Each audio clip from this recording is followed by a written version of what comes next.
Paddington Bear was called Paddington because he was found on Paddington Station in London. He was found by Mr. and Mrs. Brown, and since he'd only just arrived in England from darkest Peru and had no idea where to go, they took him home, and he quickly became one of the family. He shared their house near the middle of London with the Browns and their two children, Judy and Jonathan, and their housekeeper, Mrs. Bird. This must have happened about 1958. At least, this is when the first book about Paddington, written by Michael Bond, was published. And since then, there have been many more Paddington books, and many more adventures. The adventures you're going to hear now come from the book More About Paddington, and they begin with a story called A Spot of Decorating.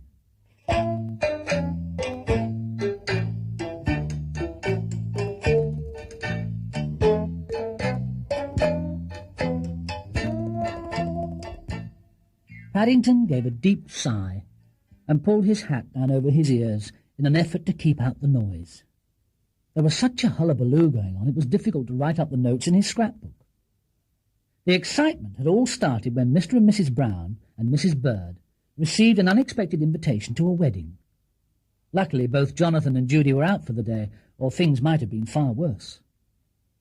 Paddington hadn't been included in the invitation, but he didn't really mind. He didn't like weddings very much, apart from the free cake, and he'd been promised a piece of that whether he went or not. All the same, he was beginning to wish everyone would hurry up and go. He had a special reason for wanting to be alone that day. He sighed again, wiped the pen carefully on the back of his paw, and then mopped up some ink blots which somehow or other had found their way onto the table. He was only just in time, for at that moment the door burst open, and Mrs. Brown rushed in. "Ah, there you are, Paddington." She stopped short in the middle of the room and stared at him. "Why on earth are you wearing your hat indoors?" she asked. "And why is your tongue all blue?" Paddington stuck his tongue out as far as he could. "It is a funny colour," he admitted, squinting down at it with interest. "Perhaps I'm sickening for something." "You'll be sickening for something all right if you don't clear up this mess," grumbled Mrs. Bird as she entered. "Just look at it. Bottles of ink, glue, bits of paper, my best sewing scissors, marmalade all over the table runner, and goodness knows what else." Paddington looked around. It was in a bit of a state. "I've almost finished," he announced. "I've just got to rule a few more lines and things. I've been writing my memories." Paddington took his scrapbook very seriously and spent many long hours carefully pasting in pictures and writing up his adventures. Since he'd been at the Browns, so much had happened it was now more than half full. "Well, make sure you do clear everything up," said Mrs. Brown, "or we shan't bring you back any cake. Now do take care of yourself, and don't forget, when the baker comes, we want 2 loaves." And with that she waved goodbye and followed Mrs. Bird out of the room. "You know," said Mrs. Bird as she stepped into the car, "I have a feeling that bear has something up his paw. He seemed most anxious for us to leave." "Oh, I don't know," said Mrs. Brown. "I don't see what he can do. We shan't be away all that long." "Ah," said Mrs. Bird darkly, "that's as may be. But he's been hanging about on the landing upstairs half the morning. I'm sure he's up to something." Mr. Brown, who was secretly wishing he could stay at home with Paddington, looked over his shoulder as he let in the clutch. "Perhaps I ought to stay as well," he said. "Then I could get on with decorating his new room." "Now, Henry," said Mrs. Brown firmly, "you're coming to the wedding, and that's that. Paddington will be quite all right by himself. He's a very capable bear. And as for you wanting to get on with decorating his new room, you haven't done a thing towards it for over a fortnight, so I'm sure it can wait another day."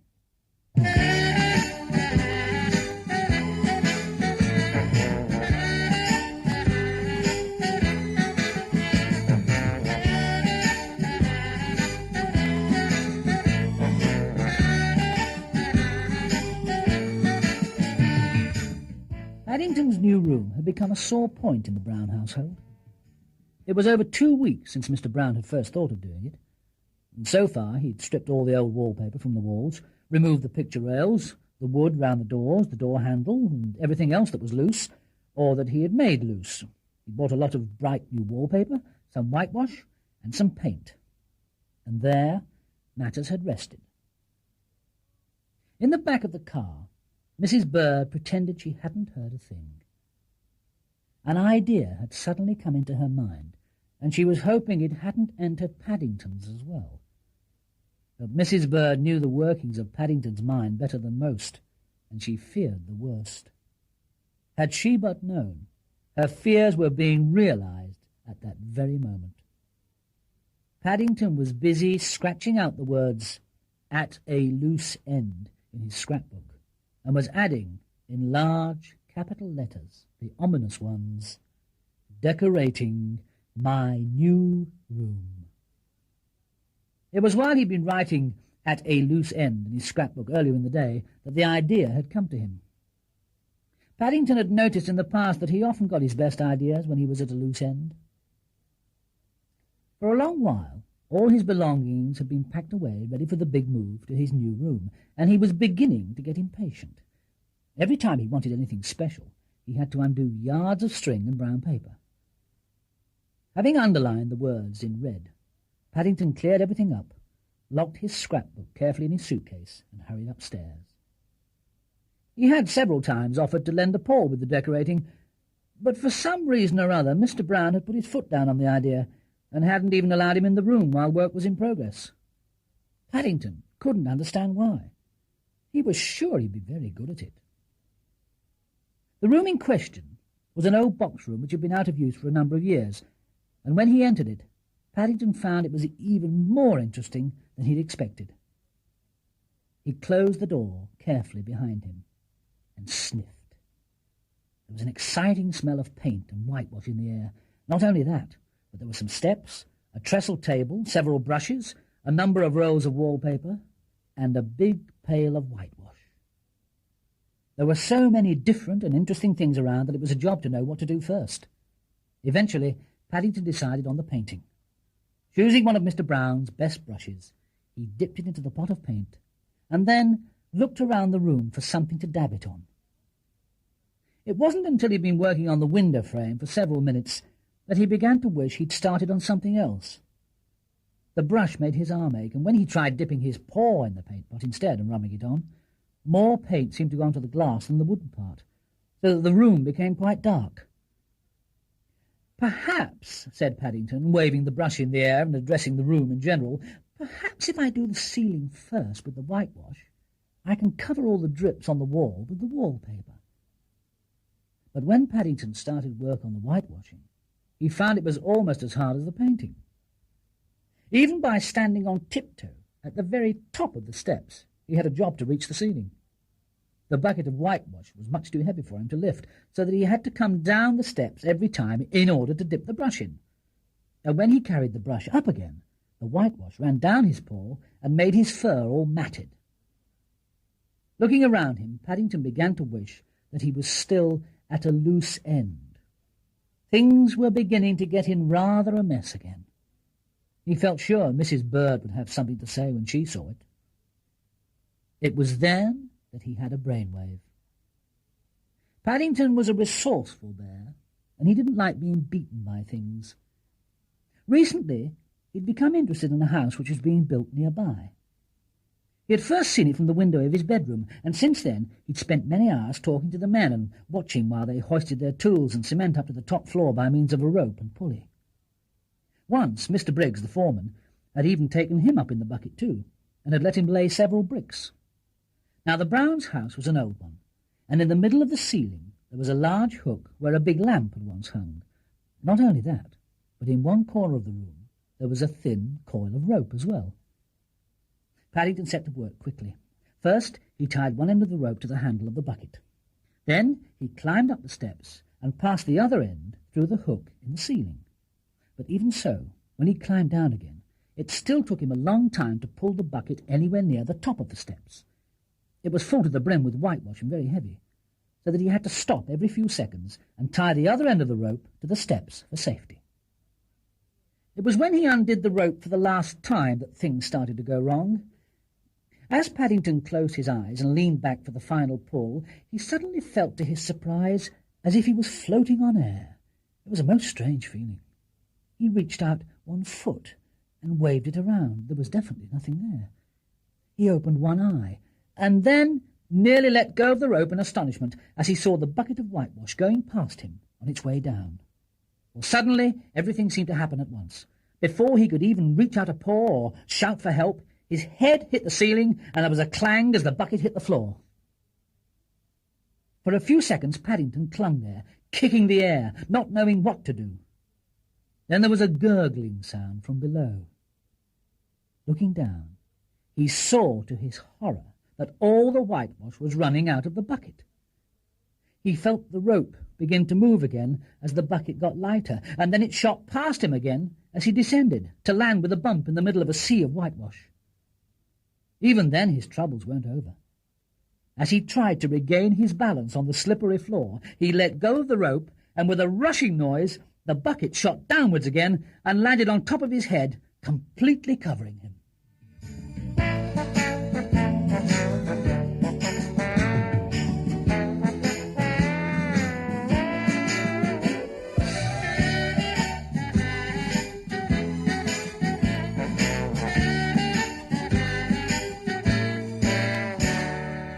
Paddington lay on his back in the whitewash for several minutes, trying to get his breath back and wondering what had hit him. When he did sit up and take the bucket off his head, he quickly put it back on again. There was whitewash all over the floor.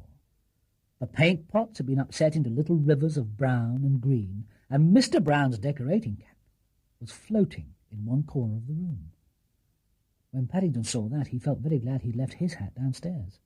One thing was certain. He was going to have a lot of explaining to do.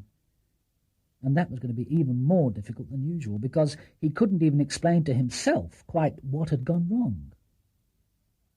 It was some while later, when he was sitting on the upturned bucket, thinking about things, that the idea of doing the wallpapering came to him.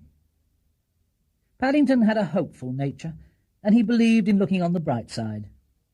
If he did the wallpapering really well, the others might not even notice the mess he'd made. Paddington was fairly confident about the wallpapering.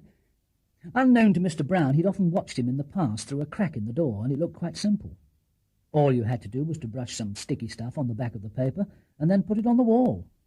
The high parts weren't too difficult even for a bear, because you could fold the paper in two, put a broom in the middle where the fold was, then you simply pushed the broom up and down the wall in case there were any nasty wrinkles.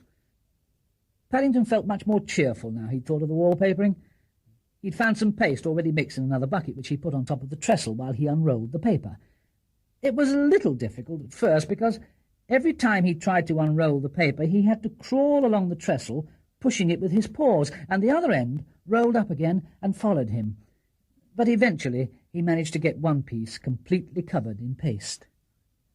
He climbed down off the trestle, carefully avoiding the worst of the whitewash, which was by now beginning to dry in large lumps, and lifted the sheet of wallpaper onto a broom. It was a long sheet of paper, much longer than it had seemed when he was putting the paste on, and somehow or other, as Paddington waved the broom about over his head, it began to wrap itself around him. After a struggle, he managed to push his way out and headed in the general direction of a piece of wall. He stood back and surveyed the result. The paper was torn in several places, and there seemed to be a lot of paste on the outside, but Paddington felt quite pleased with himself. He decided to try another piece, then another, running backwards and forwards between the trestle and the walls as fast as his legs could carry him, in an effort to get it all finished before the Browns returned. Some of the pieces didn't quite join, and others overlapped, and on most of them were some very odd-looking patches of paste and whitewash. None of the pieces were as straight as he would have liked, but when he put his head on one side and squinted, Paddington felt the overall effect was quite nice, and he felt very pleased with himself. It was as he was taking a final look round the room at his handiwork that he noticed something very strange. There was a window, and there was also a fireplace, but there was no longer any sign of a door. Paddington stopped squinting, and his eyes grew rounder and rounder. He distinctly remembered there had been a door, because he'd come through it. He blinked at all four walls, It was difficult to see properly because the paint on the window glass had started to dry and there was hardly any light coming through. But there most definitely wasn't a door.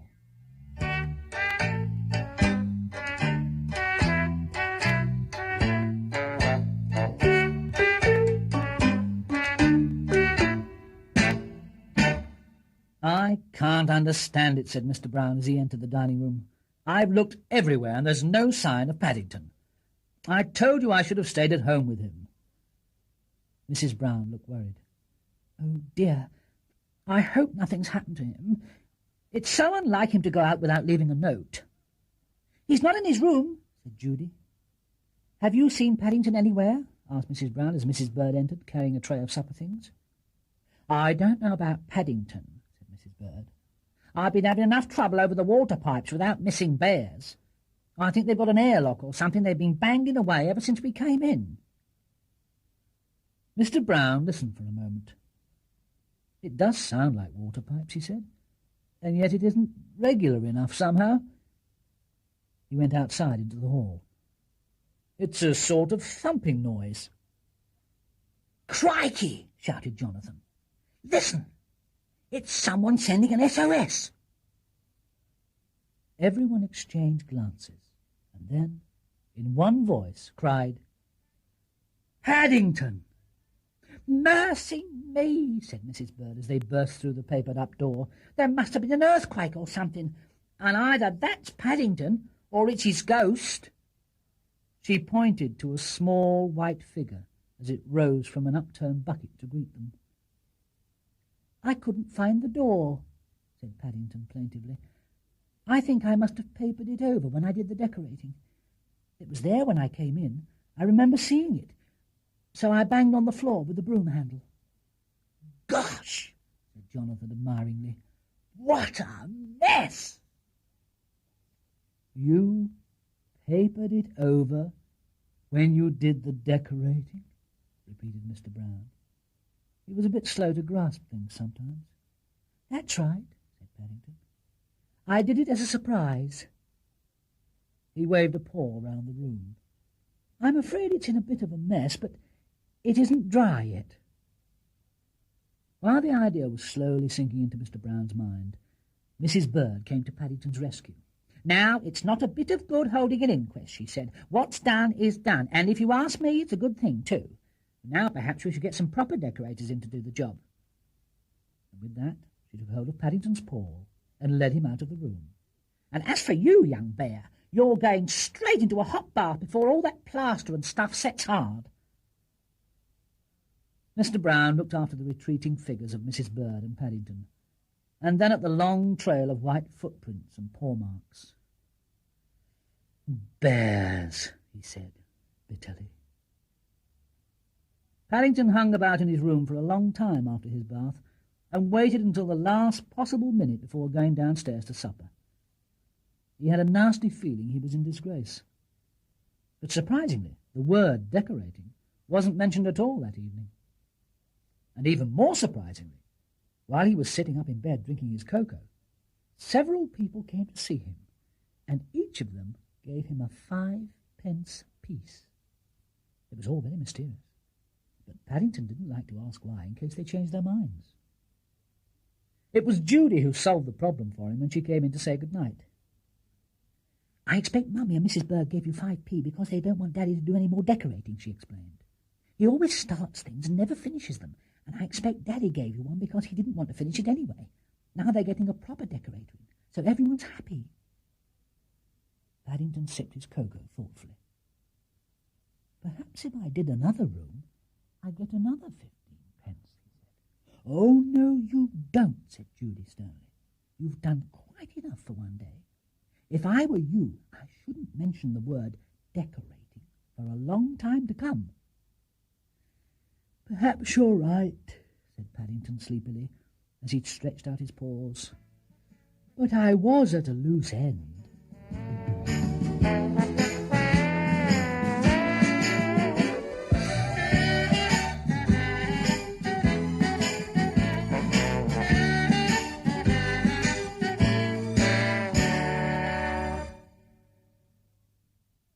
The old box-room was finished at last, and everyone, including Paddington, agreed that he was a very lucky bear to move into such a nice room. Not only was the paintwork a gleaming white, so that he could almost see his face in it, but the walls were gaily papered, and he even had new furniture of his own as well. Mrs. Bird's contribution had been some bright new curtains for the windows, which Paddington liked very much. In fact, the first night he spent in his new room, he couldn't make up his mind whether to have them drawn together so that he could admire them, or left apart so that he could see the view.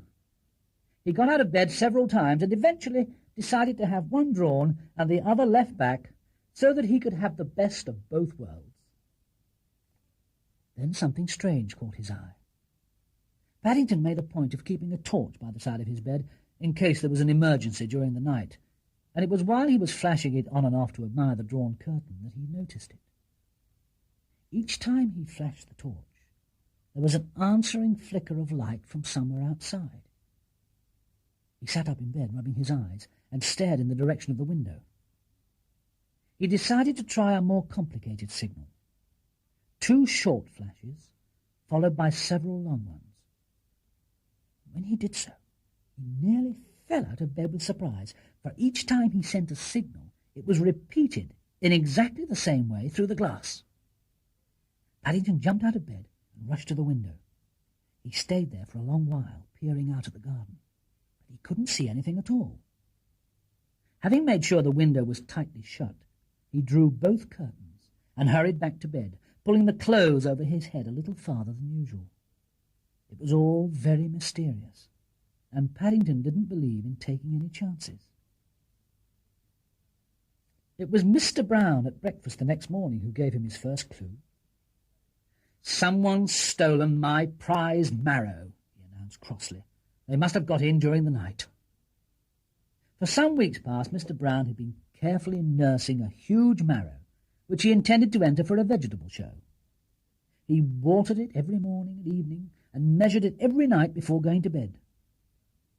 Mrs. Brown exchanged a glance with Mrs. Bird. "Never mind, Henry dear," she said. "You've got several others almost as good." "I do mind," grumbled Mr. Brown, "and the others will never be as good, not in time for the show." "Perhaps it was one of the other competitors, Dad," said Jonathan. "Perhaps they didn't want you to win. It was a jolly good marrow."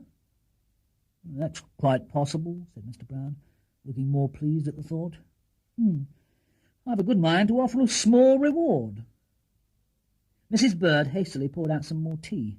Both she and Mrs. Brown appeared anxious to change the subject, but Paddington pricked up his ears at the mention of a reward. As soon as he'd finished his toast and marmalade, he asked to be excused, and disappeared upstairs without even having a third cup of tea.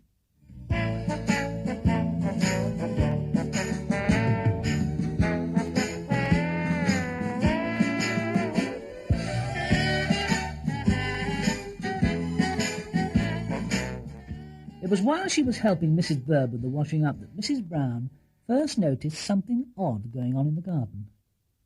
"Look," she said, nearly dropping one of the breakfast plates in her astonishment. "Behind the cabbage patch. Whatever is it?"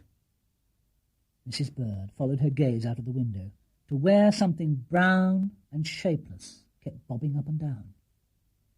Her face cleared. "It's Paddington," she said. "I'd recognise his hat anywhere." "Paddington?" echoed Mrs. Brown. "But what on earth is he doing crawling about in the cabbage patch on his paws and knees?" "He looks as if he's lost something," said Mrs. Bird. "That's Mr. Brown's magnifying glass he's got." Mrs. Brown sighed. "Oh, well, we shall know what it is soon enough, I expect." Unaware of the interest he was causing, Paddington sat down behind a raspberry cane and undid a small notebook, which he opened at a page marked List of Clues. Recently, Paddington had been reading a mystery story, and he had begun to fancy himself as a detective. The mysterious flashes of the night before and the loss of Mr. Brown's marrow convinced him his opportunity had come at last. So far, it had all been rather disappointing. He'd found several footprints, but he'd traced them all back to the house. In the big gap left by Mr. Brown's prize marrow, there were 2 dead beetles and an empty seed packet, but that was all. All the same, Paddington wrote the details carefully in his notebook and drew a map of the garden, putting a large cross to mark the spot where the marrow had once been. Then he went back upstairs to his room in order to think things out. When he got there, he made another addition to his map, a drawing of the new house which was being built beyond the edge of the garden. Paddington decided that was where the mysterious flashes must have come from the night before. He stared at it through his opera glasses for some time, but the only people he could see were the builders. Shortly afterwards, anyone watching the Browns' house would have seen the small figure of a bear emerge from the front door and make its way towards the market. Fortunately for Paddington's plans, no one saw him leave, nor did anyone see him when he returned some while later, carrying a large parcel in his arms. There was an excited gleam in his eyes as he crept back up the stairs and entered his bedroom, carefully locking the door behind him. Paddington liked parcels, and this one was particularly interesting. It took him a long time to undo the knots on the string because his paws were trembling with excitement, but when he did pull the paper apart, it revealed a long cardboard box, very brightly coloured, with the words, "Master Detective's Disguise Outfit" on the front. Paddington had been having a battle with himself ever since he'd first seen it several days before in a shop window. Although 50 pence seemed an awful lot of money to pay for anything, especially when you only get 10 pence a week pocket money, Paddington felt very pleased with himself as he emptied the contents onto the floor. There was a long black beard, some dark glasses, a police whistle, several bottles of chemicals marked "Handle with Care," which Paddington hurriedly put back in the box, a fingerprint pad, a small bottle of invisible ink, and a book of instructions. It seemed a very good disguise outfit. Paddington tried writing his name on the lid of the box with the invisible ink, and he couldn't see it at all. Then he tested the fingerprint pad with his paw, and blew several blasts on the police whistle under the bedclothes. He rather wished he'd thought of doing it the other way around, as a lot of the ink came off on the sheets, which was going to be difficult to explain. But he liked the beard best of all. It had 2 pieces of wire for fitting over the ears, and when he turned and suddenly caught sight of himself in the mirror, it made him quite jump. With his hat on, and an old raincoat of Jonathan's which Mr. Brown had put out for the jumble sale, he could hardly recognize himself. After studying the effect in the mirror from all possible angles, Paddington decided to try it out downstairs. It was difficult to walk properly. Jonathan's old coat was too long for him, and he kept treading on it. Apart from that, his ears didn't seem to fit the beard as well as he would have liked, so that he had to hang on to it with one paw while he went backwards down the stairs, holding onto the banisters with the other paw. He was so intent on what he was doing, he didn't hear Mrs. Bird coming up until she was right on top of him. Mrs. Bird looked most startled when she bumped into him. "Oh, Paddington," she began, "I was just coming up to see you. I wonder if you wouldn't mind going down to the market and fetching me half a pound of butter." "I'm not Paddington," said a gruff voice from behind the beard. "I'm Sherlock Holmes, the famous detective." "Yes, dear," said Mrs. Bird, "but don't forget the butter. We need it for lunch." And with that she turned and went back down the stairs towards the kitchen.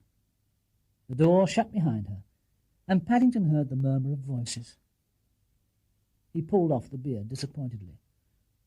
36 buns worth, he said bitterly, to no one in particular. He almost felt like going back to the shop and asking for his money back. 36 buns were 36 buns, and it had taken him a long time to save that much money. But when he got outside the front door, Paddington hesitated. It seemed a pity to waste his disguise, and even if Mrs. Bird had seen through it, Mr. Briggs, the foreman at the building site, might not. Paddington decided to have one more try. He might even pick up some more clues.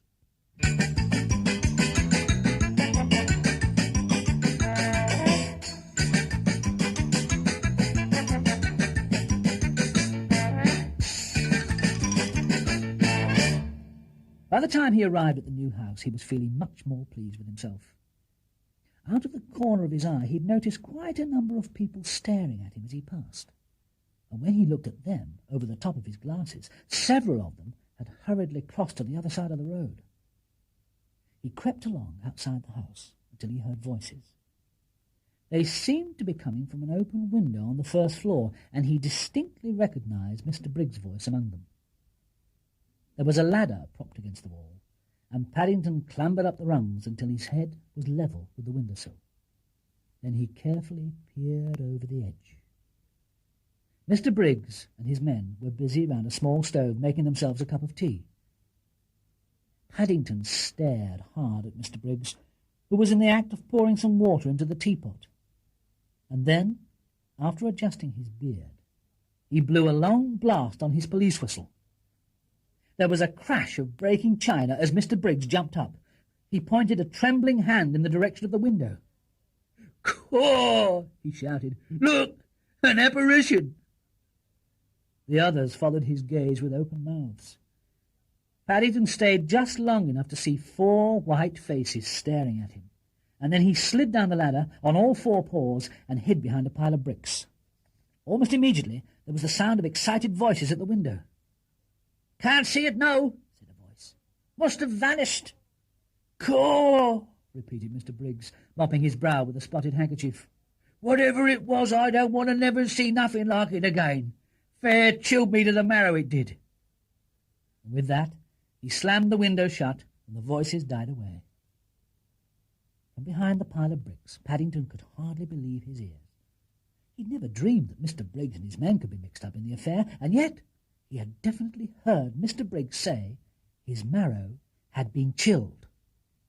After removing his beard and dark glasses, Paddington sat down behind the bricks and made several notes in his book with the invisible ink. Then he made his way slowly and thoughtfully in the direction of the grocer's. It had been a very good day's detecting, and Paddington decided he would have to pay another visit to the building site when all was quiet.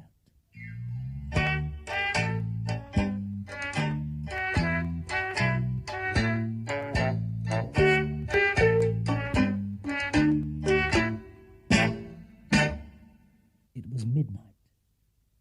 All the household had long since gone to bed. "You know," said Mrs. Brown, just as the clock was striking 12, "it's a funny thing, but I'm sure Paddington's up to something." "There's nothing funny in that," replied Mr. Brown sleepily. "He's always up to something. What is it this time?" "That's just the trouble," said Mrs. Brown. "I don't really know, but he was wandering around wearing a false beard this morning. He nearly startled poor Mrs. Bird out of her wits. He's been writing things in his notebook all the evening, too, and you know what?" "No," said Mr. Brown, stifling a yawn. "What?" "When I looked over his shoulder, there was nothing there." "Oh, well, bears will be bears," said Mr. Brown. He paused for a moment as he reached up to turn out the light. "That's strange," he said. "I could have sworn I heard a police whistle just then." "Nonsense, Henry," said Mrs. Brown. "You must be dreaming." Mr. Brown shrugged his shoulders as he turned out the light. He was much too tired to argue. All the same, he knew he had heard a whistle. But as he closed his eyes and prepared himself for sleep, it never crossed his mind that the cause of it might be Paddington.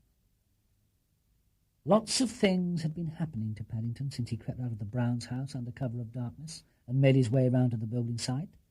So many things had happened, one after the other, that he almost wished he'd never decided to be a detective in the first place. He felt very glad when, in answer to several loud blasts on his whistle, a large black car drew up at the side of the road, and 2 men in uniform got out. "Hello, hello," said the first of the men, looking hard at Paddington. "What's going on here?" Paddington waved a paw dramatically in the direction of the new house. "I've captured a burglar," he announced.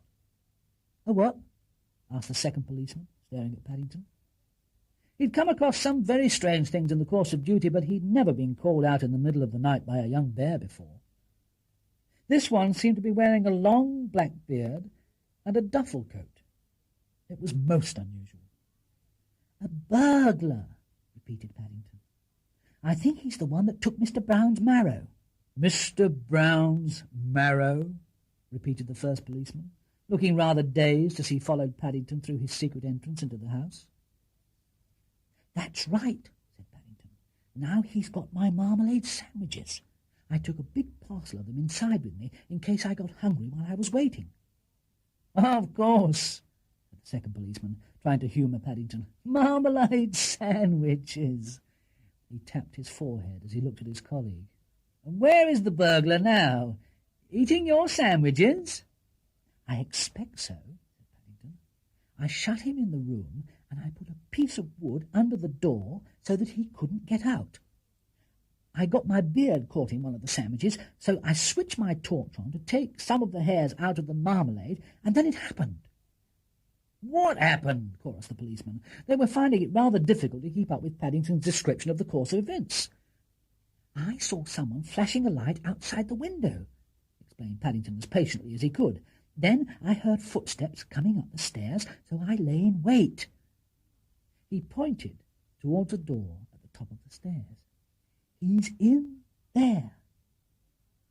Before either of the policemen could ask any more questions, there came the sound of banging, and a voice cried, "Let me out!" "Good heavens!"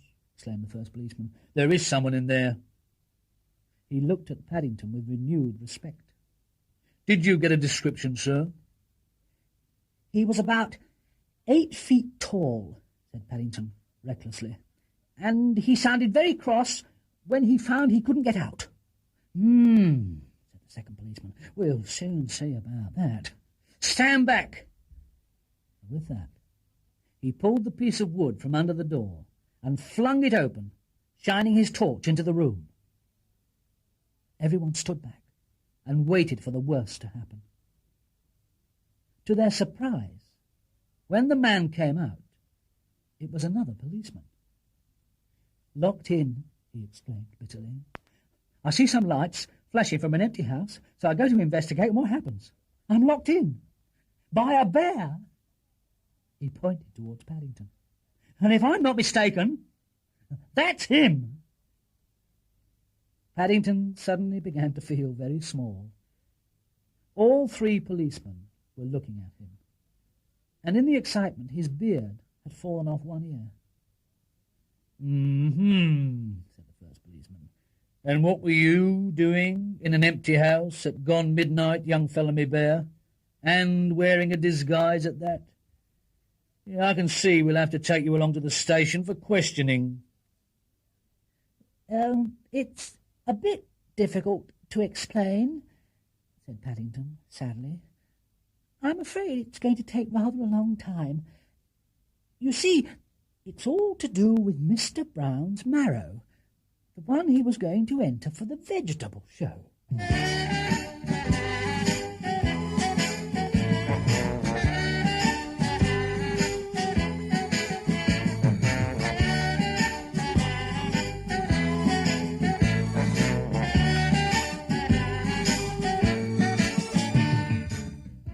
The policemen weren't the only ones who found it all rather hard to understand.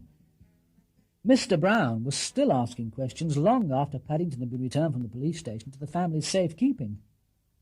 "I still don't see how my losing a marrow has got anything to do with Paddington being arrested," he said for the 100th time. "Paddington wasn't arrested, Henry," said Mrs. Brown. "He was only detained for questioning. Anyway, he was only trying to get your marrow back for you. You ought to be very grateful." She sighed. She would have to tell her husband the truth sooner or later. She'd already told Paddington. "I'm afraid it's all my fault, really," she said. "You see, I cut your marrow by mistake." "You did?" exclaimed Mr. Brown. "You cut my prize marrow?" "Well, I didn't realize it was your prize one," said Mrs. Brown. "And you know how fond you are of stuffed marrow. We had it for dinner last night." Back in his own room, Paddington felt quite pleased with himself as he got into bed. Once the inspector at the police station had heard his full story, he had complimented Paddington on his bravery and ordered his immediate release. "I wish there were more bears about like you, Mr. Brown," he'd said, and he'd given Paddington a real police whistle as a souvenir. Even the policeman who'd been locked in said he quite understood how it had all come about. Besides, Paddington had solved the mystery of the flashing lights at last. It hadn't been anyone in the garden at all, but simply the reflection of his own torch on the window. When he stood up on the end of the bed, he could even see himself quite plainly in the glass. In a way, Paddington was sorry about the marrow, especially as he wouldn't get the reward, but he was very glad the culprit hadn't been Mr. Briggs. He liked Mr. Briggs, and besides, he'd been promised another ride in his bucket, and he didn't want to miss that.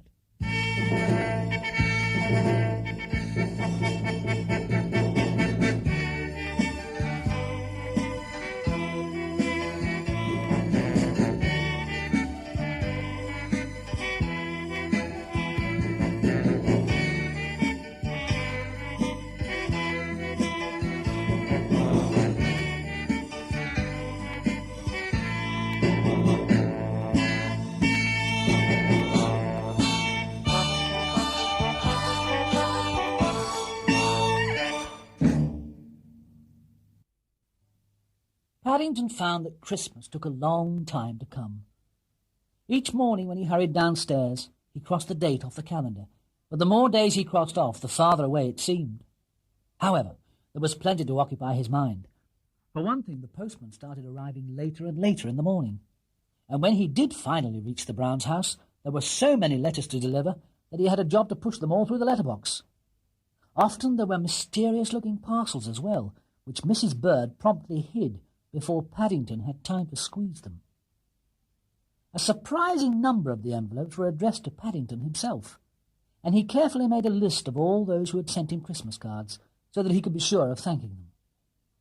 "You may only be a small bear," said Mrs. Bird, as she helped him to arrange the cards on the mantelpiece, "but you certainly leave your mark."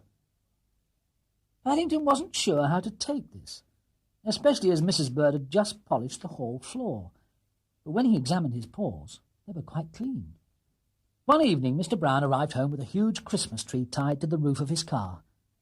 It was placed in a position of honour by the dining-room window, and both Paddington and Mr. Brown spent a long time decorating it with coloured electric lights and silver tinsel. Apart from the Christmas tree, there were paper chains and holly to be put up, and large coloured bells made of crinkly paper. Paddington enjoyed doing the paper chains. The house took on quite a festive air. The sideboard was groaning under the weights of nuts and oranges, dates and figs, none of which Paddington was allowed to touch, and Mr. Brown had stopped smoking his pipe and was filling the air instead with the smell of cigars. The excitement in the Browns' house mounted until it reached fever pitch a few days before Christmas, when Jonathan and Judy arrived home for the holidays. But if the days leading up to Christmas were busy and exciting, they were nothing compared with Christmas Day itself.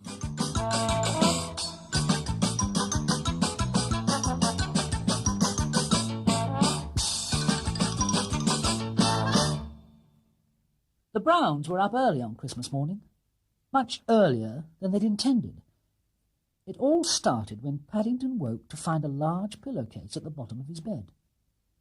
His eyes nearly popped out with astonishment when he switched his torch on, for it was bulging with parcels, and it certainly hadn't been there when he'd gone to bed on Christmas Eve. Paddington's eyes grew larger and larger as he unwrapped the brightly coloured paper round each present.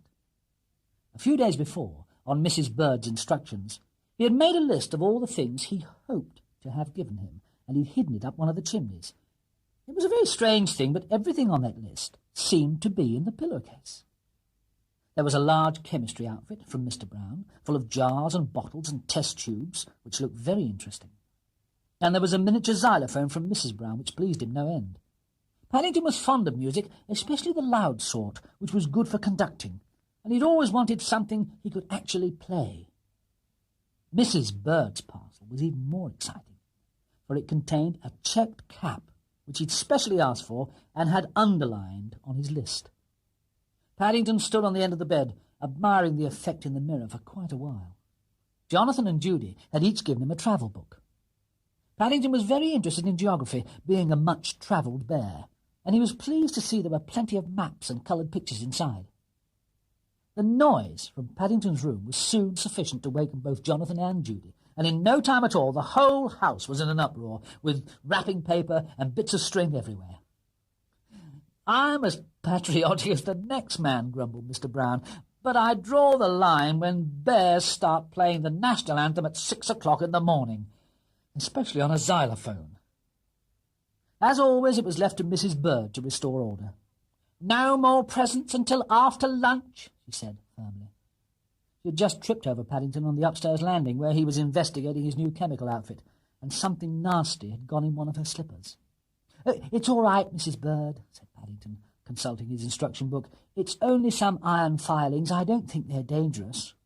"Dangerous or not," said Mrs. Bird, "I've a big dinner to cook, not to mention your birthday cake to finish decorating." Being a bear, Paddington had 2 birthdays each year, one in the summer and one at Christmas, and the Browns were holding a party in his honour, to which Mr. Gruber had been invited.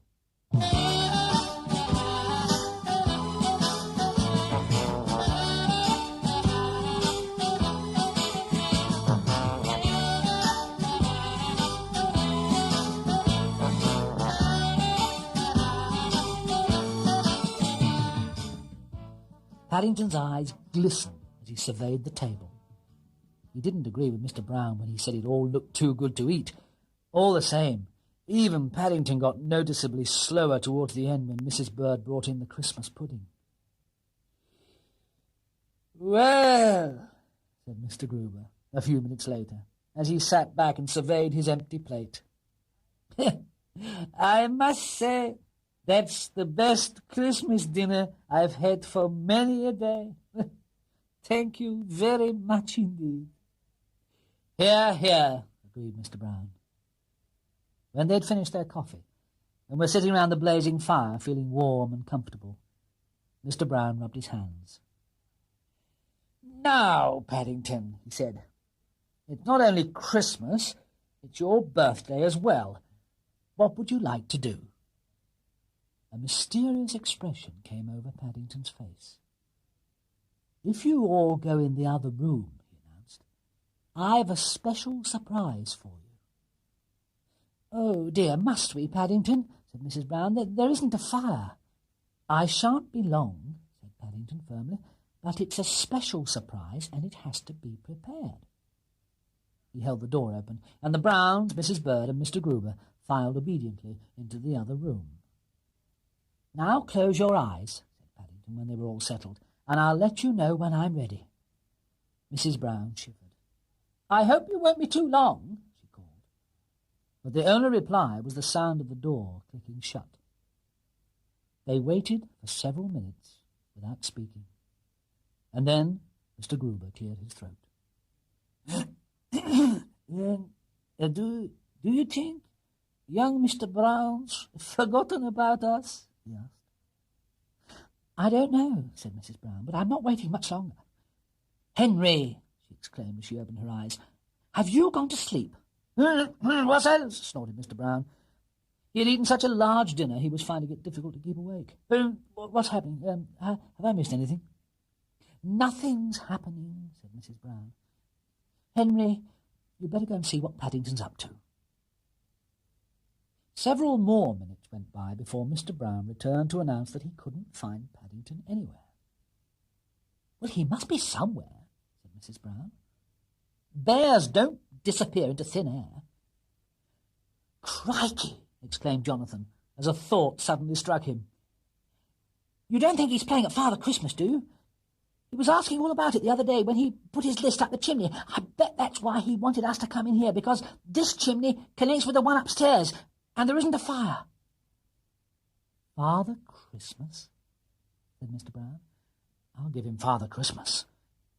He stuck his head up the chimney and called Paddington's name several times. "I can't see anything," he said, striking a match. As if in answer, a large lump of soot descended and burst on top of his head. "Oh, now look what you've done, Henry," said Mrs. Brown, "shouting so you've disturbed the soot all over your clean shirt." If it is young Mr. Brown, perhaps he's stuck somewhere," suggested Mr. Gruber. "He did have rather a large dinner. I remember wondering at the time where he put it all." Mr. Gruber's suggestion had an immediate effect on the party, and everyone began to look serious. "Why, he might suffocate with the fumes," exclaimed Mrs. Bird, as she hurried outside to the broom cupboard. When she returned, armed with a mop, everyone took it in turns to poke it up the chimney, but even though they strained their ears, they couldn't hear a sound.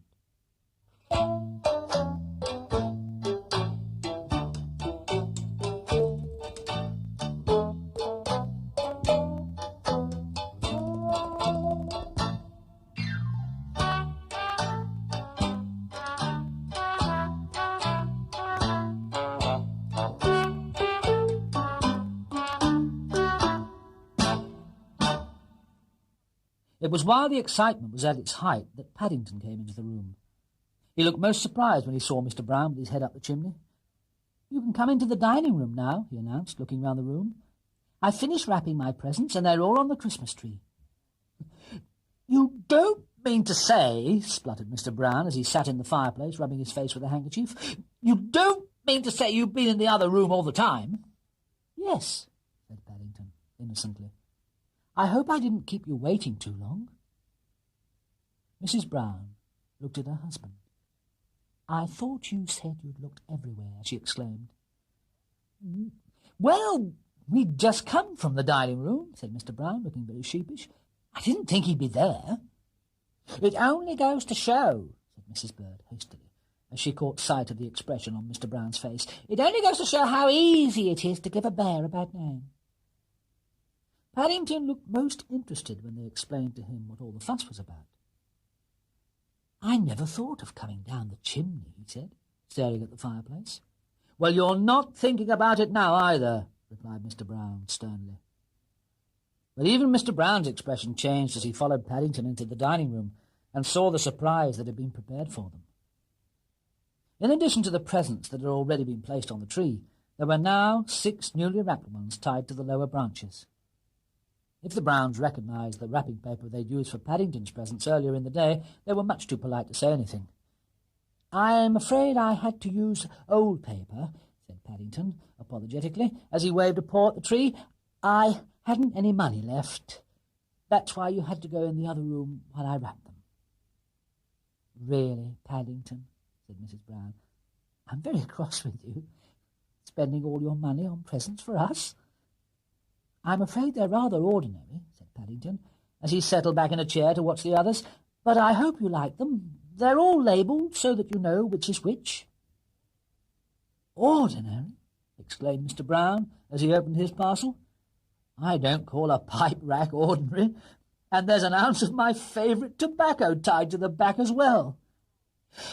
"Gosh, a new stamp album!" cried Jonathan. "Whizzo! It's got some stamps inside already." "They're Peruvian ones from Aunt Lucy's postcards," said Paddington. "I've been saving them for you." "And I've got a box of paints," exclaimed Judy. "Thank you very much, Paddington. It's just what I wanted." "We all seem to be so lucky," said Mrs. Brown as she unwrapped a parcel containing a bottle of her favourite lavender water. "How did you guess? I finished my last bottle only a week ago." I'm sorry about your parcel, Mrs. Bird," said Paddington, looking across the room. "I had a bit of a job with the knots." "It must be something special," said Mr. Brown. "It seems all string and no parcel." "That's because it's really clothesline," explained Paddington, "not string." "That makes 2 presents in one," said Mrs. Bird, as she freed the last of the knots and began unwinding yards and yards of paper. "How exciting! I can't think what it can be." "Why," she exclaimed, I do believe it's a brooch, and it's shaped like a bear. Ah, how lovely." Mrs. Bird looked most touched as she handed the present round for everyone to see. "Oh, I shall keep it in a safe place," she added, "and only wear it on special occasions, when I want to impress people." "I don't know what mine is," said Mr. Gruber, as they all turned to him. He squeezed the parcel. "He's such a funny shape," It's a drinking mug, he exclaimed, his face lighting up with pleasure. And it even has my name painted on the side. It's for your 11s, Mr. Gruber, said Paddington. I noticed your old one was getting rather chipped. I'm sure it will make my cocoa taste better than it ever has before, said Mr. Gruber. He stood up and cleared his throat. I think I would like to offer a vote of thanks to young Mr. Brown, he said, for all his nice presents. I'm sure he must have given them a good deal of thought. Hear, hear, echoed Mr. Brown as he filled his pipe. Mr. Gruber felt under his chair. And while I think of it, Mr. Brown, I have a small present for you. Everyone stood round and watched while Paddington struggled with his parcel, eager to see what Mr. Gruber had brought him. A gasp of surprise went up as he tore the paper to one side, for it was a beautifully bound leather scrapbook with Paddington Brown printed in gold leaf on the cover. Paddington didn't know what to say, but Mr. Gruber waved his thanks to one side. I know how you enjoy writing about your adventures, Mr. Brown, he said. And you have so many, I am sure your present scrapbook must be almost full. Oh, it is, said Paddington earnestly. And I'm sure I shall have lots more. Things happen to me, you know. But I shall only put my best ones in here.